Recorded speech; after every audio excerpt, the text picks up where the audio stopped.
Continuing our updates on the 2019 bond progress, we're excited to share the completion of all 12 high school baseball and softball fields. Last but not least was Cypress High School. We are so excited to be wrapping up construction on the baseball and softball fields at Cypress High School.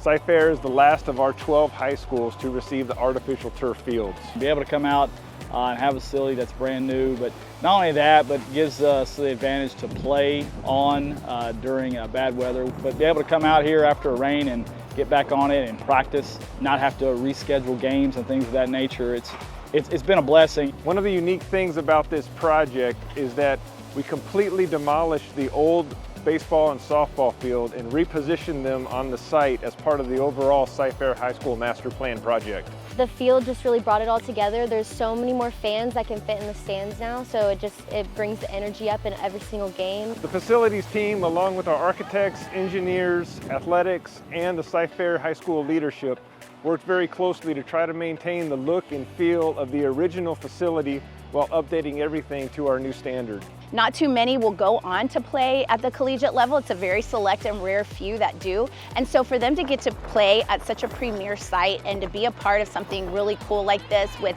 top-notch facilities is almost like a dream come true for them. I mean, it means the world to us because without the community's help and the district's help, we wouldn't be able to have this amazing facility. We continue to be grateful to the Cypress community for supporting our bond programs, which allows us to provide outstanding facilities like this to our students and staff.